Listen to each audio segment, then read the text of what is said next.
안녕하십니까. 3월 5일 금요일 유양 새벽 묵상 시간입니다.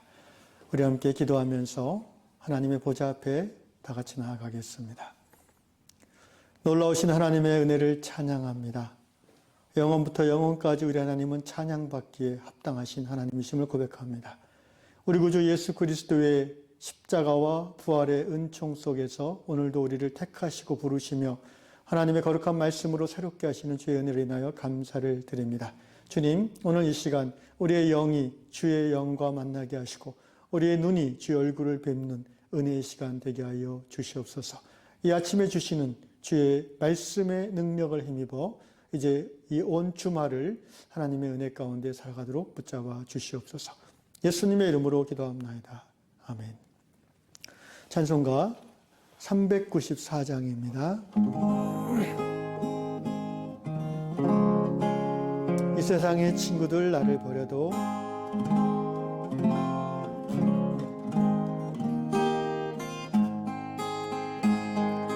이 세상의 친구들 나를 버려도 나를 사랑하는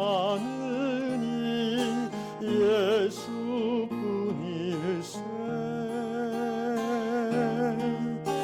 예수 내 친구 날 버리지 않네. 온 천지는 변해도 날 버리지 않네. 검은 구름 덮이고 광풍이라도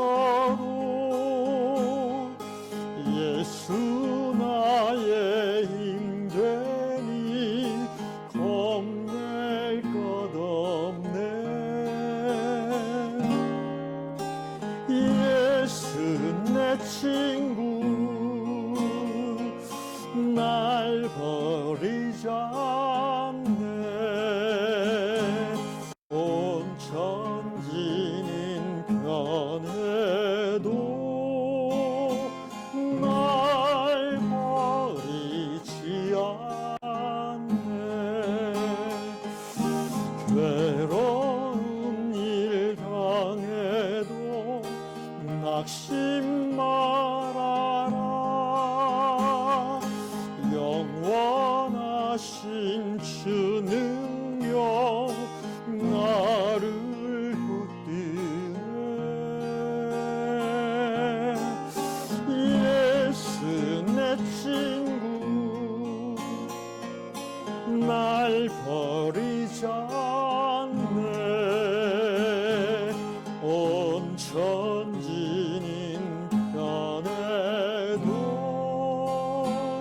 날 버리지 않네.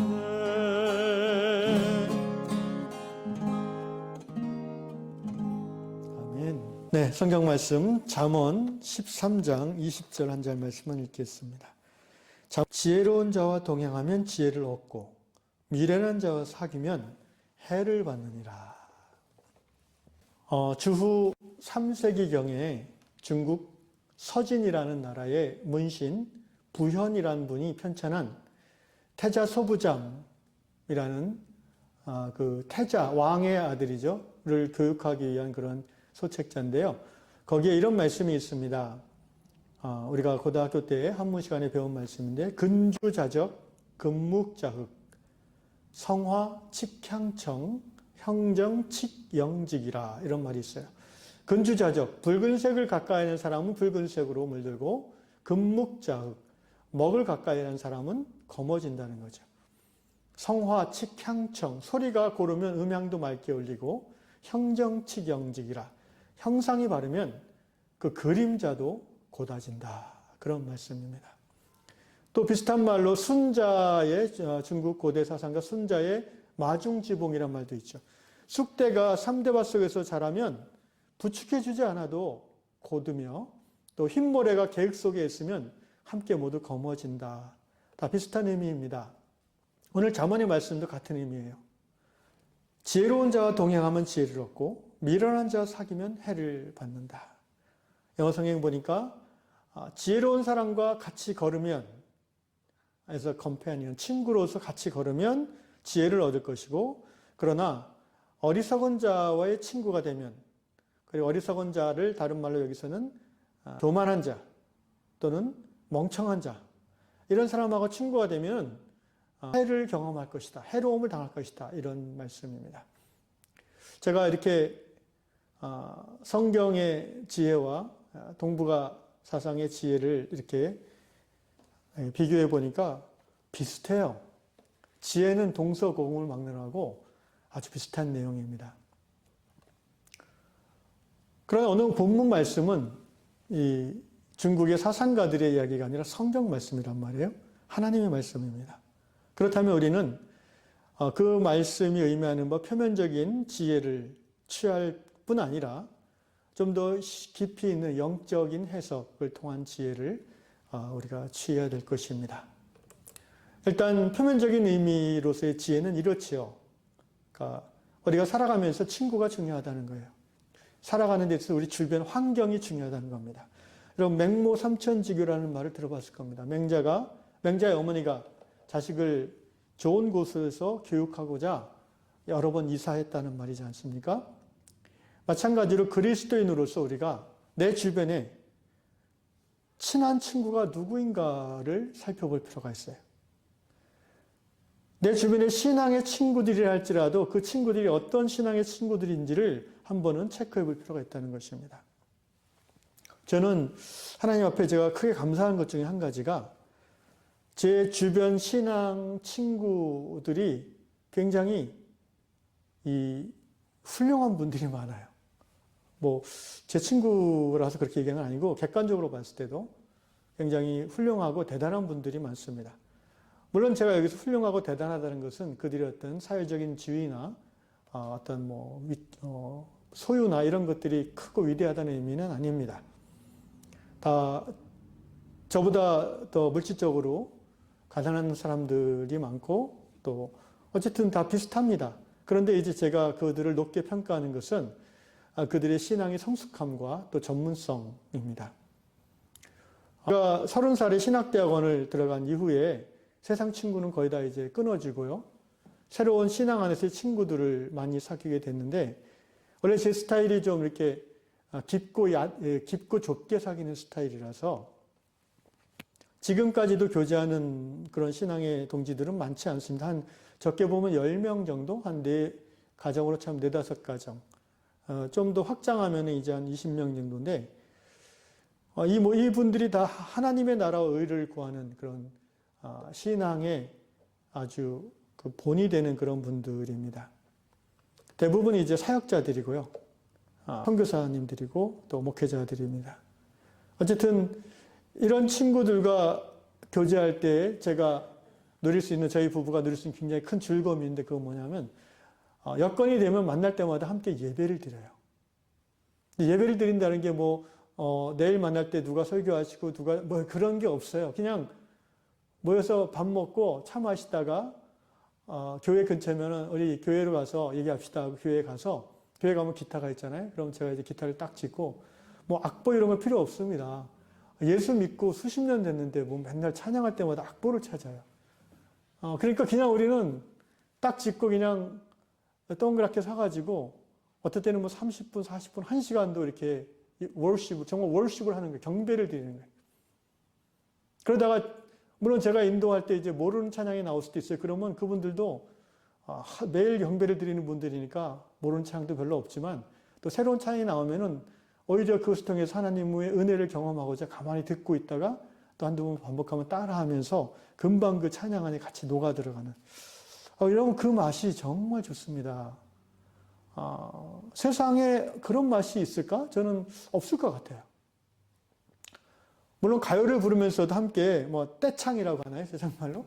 그런 즐거움을 누리는 경우가 있지만 근데 사실 그건 이제 좀 표면적인 감정의 즐거움인 것 같아요. 그리고 그 공유하는 즐거움. 그것도 중요하죠. 근데 우리가 찬양할 때에는 그 찬양의 가사가 진리를 담고 있잖아요. 하나님을 담고 있잖아요.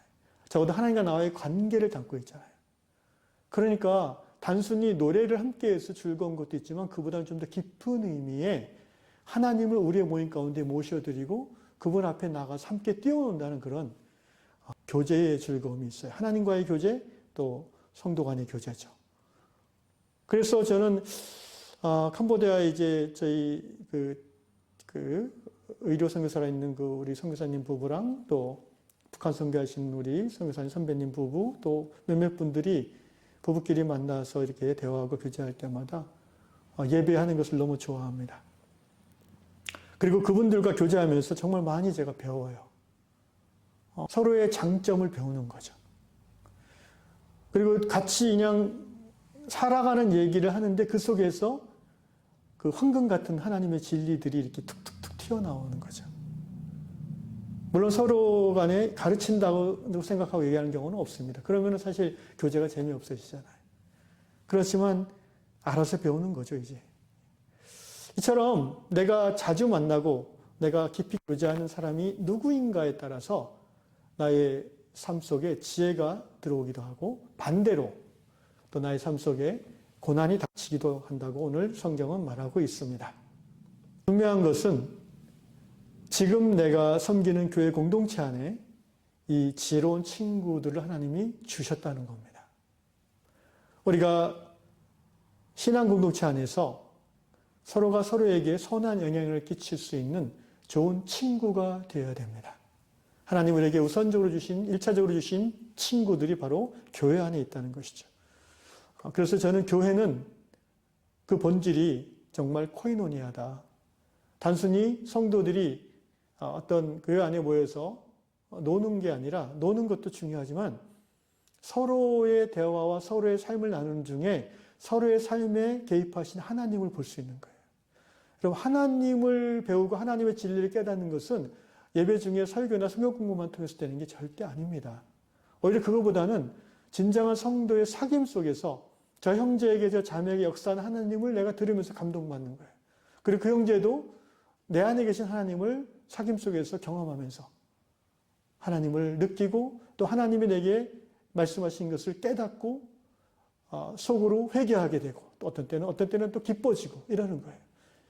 이게 진정한 성도의 사귐이죠. 그런 의미에서 공동체 안에 지혜로운 친구를 사귀실 수 있기를 주의 이름으로 축원합니다. 두 번째로 좀 더 깊이 영적으로 해석해 보면 지혜를 얻는다고 했는데 친구를 통해서 여러분 지혜의 근본은 예수님이십니다. 성령님이 지혜의 원천이죠. 그리고 하나님을 경외함이 지식의 근본이라고 성경은 말하고 있습니다. 그러므로 본문의 지혜로운 자와 동행한다는 말은 영적으로 해석해 보면 예수님과 동행하는 것을 말해요.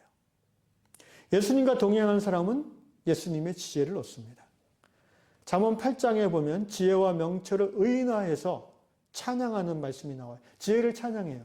이 지혜는 바로 구약에 드러나시는 예수 그리스도라고 우리는 해석합니다. 또 요한복음 15장 15절에 예수께서 직접 우리에게 말씀해 주셨어요. 나는 너희의 친구다. 이렇게 말씀해 주셨어요. 이제부터는 너희를 종이라 하지 아니하리니 종은 주인이 하는 것을 알지 못함이라. 너희를 친구라 하였노니 내가 내 아버지께 들은 것을 다 너희에게 알게 하였음이라.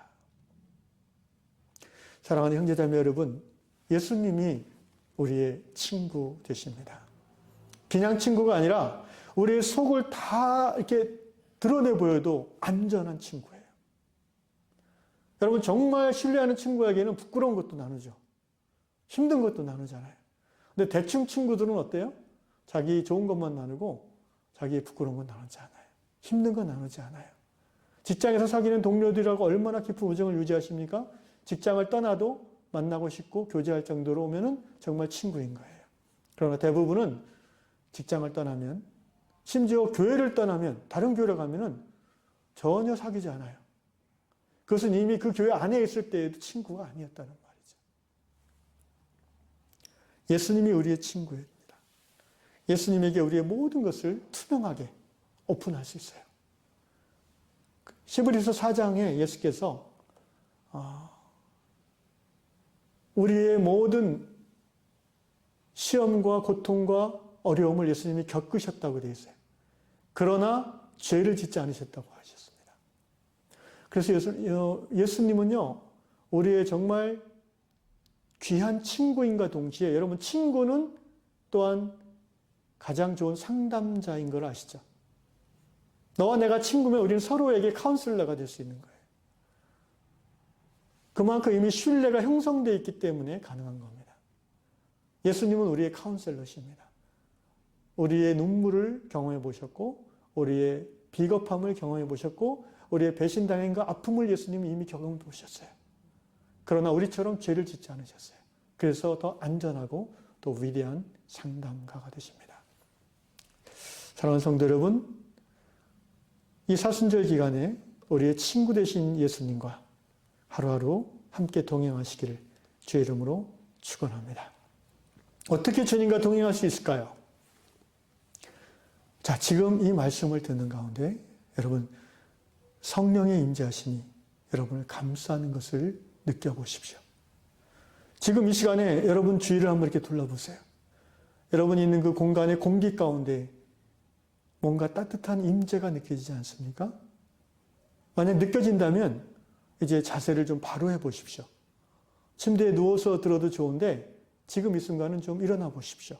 소파에 편하게 앉아서 들어도 좋은데 지금 이 순간은 바닥에 한번 무릎을 꿇어 보십시오. 그리고 함께 하시는 하나님을 느껴보세요. 그 하나님이 느껴지면 바로 그것이 예수님과 동행하는 겁니다. 여러분, 성령의 역사는 주로 말씀의 역사와 함께 일어나는 것을 아셔야 됩니다.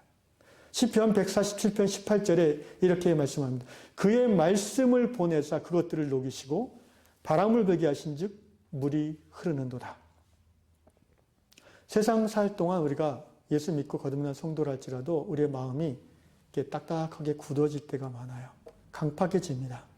인터넷, 텔레비전, 또 직장 안에서 세상 안에서 사람들과 관계를 맺고 살아가다 보면 내 마음이 오염이 됩니다. 여러분, 일주일에 하나님 말씀은 몇 시간 듣습니까?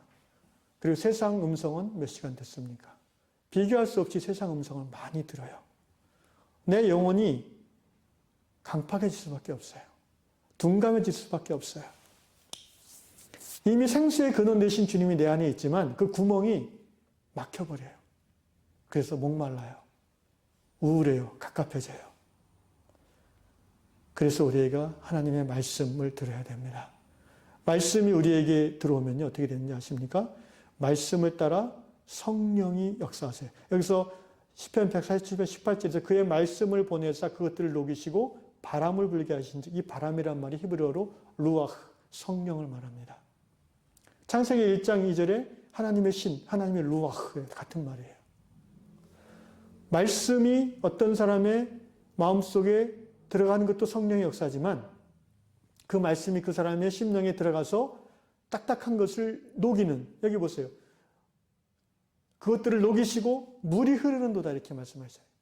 우리 안에 있는 영생의 샘물인 예수 그리스도가 이렇게 터져 나와야 되는데 구멍이 막혀 있는 거예요. 그 막힌 구멍을 말씀으로 감싸고 성령께서 녹이세요.